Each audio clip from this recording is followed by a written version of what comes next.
This is a story about a world obsessed with stuff. It's a story about a system in crisis. We're trashing the planet, we're trashing each other, and we're not even having fun. The good thing is that when we start to understand the system, we start to see lots of places to step in and turn these problems into solutions.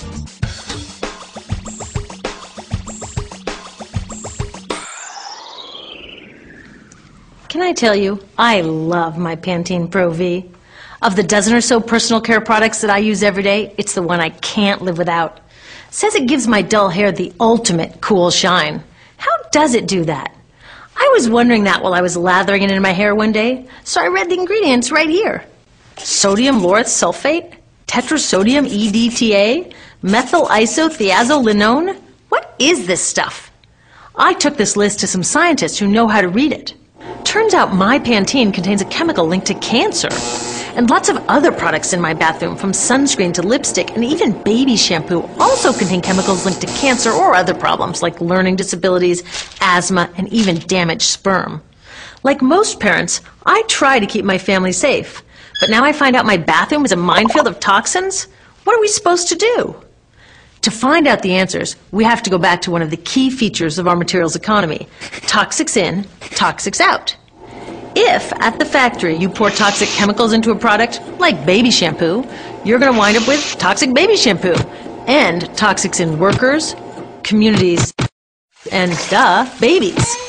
So let's take a closer look at this toxic outrage where it seeps into our lives every day, in the bathroom. The average woman in the U.S. uses about 12 personal care products daily.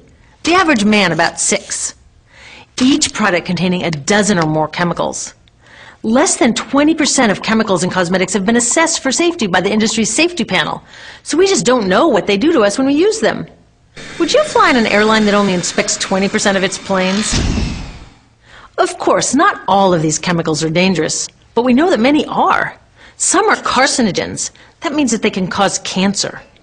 Others are neurotoxins and reproductive toxins, proven to mess up brain development and reproduction in animals.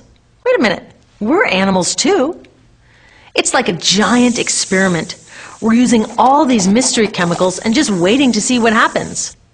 One thing we do know is that they're getting inside us.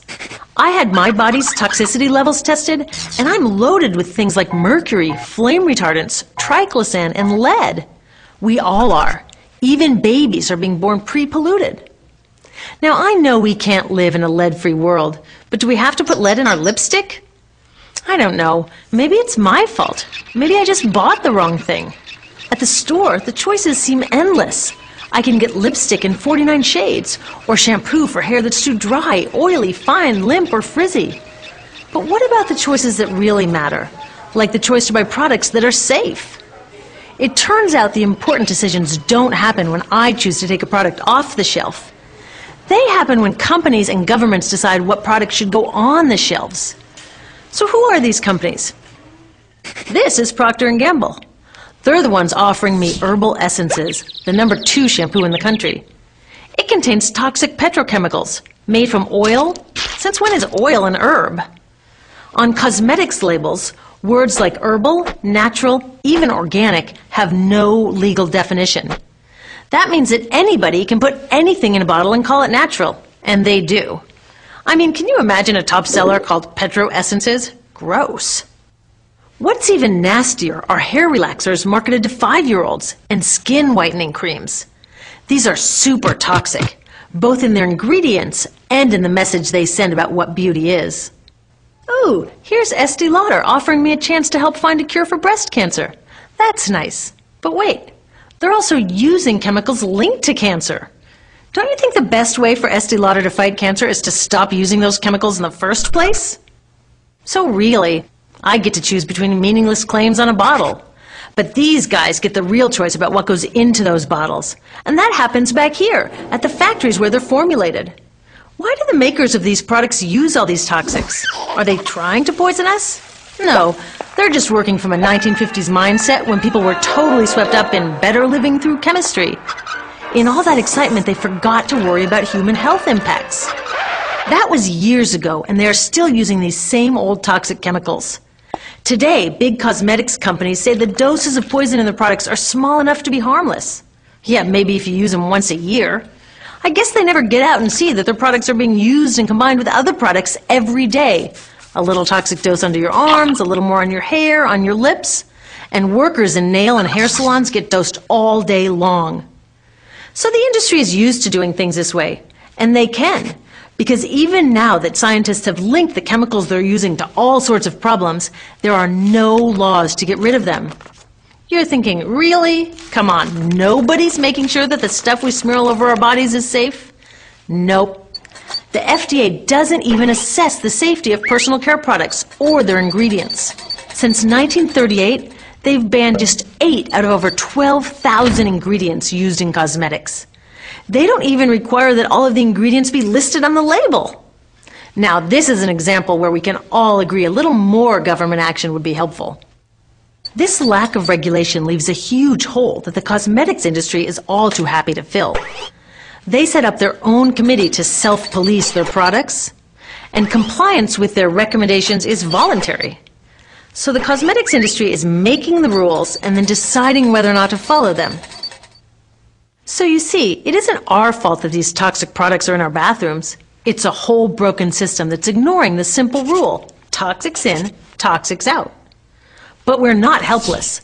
There are resources online that we can use to protect ourselves by identifying the best possible choices in the store. But the real action is with people working to change the system. Because if we really want to solve this problem, we got to start here with these guys. Women, parents, workers, people all over the country are demanding that Congress pass a new law, giving FDA the power to make sure that our personal care products are safe. We need common sense laws based on the precautionary principle. That means that when you're dealing with hazardous chemicals, just err on the side of caution. Let's not debate how much lead should be allowed in lipstick. Just get the toxic chemicals out of our products. Smarter laws would force companies to get past that old 50s mindset and figure out how to get us all clean and shiny without toxic chemicals. Can they? Totally. Many responsible cosmetics companies are already putting safer products on the market. Green chemists are developing substances that are designed to be safe and non-toxic in the first place. European governments have required the removal of many toxic chemicals, and companies have figured out how to comply. When cosmetics are reformulated to be safe and labeled honestly, then we can feel comfortable with the choices available at the store. We can choose bouncy hair or full hair, shiny lipstick or matte. We can even choose to feel beautiful without using 20 products. But we'll know that whatever we choose, the most important choice, the choice to be safe and healthy, has already been made.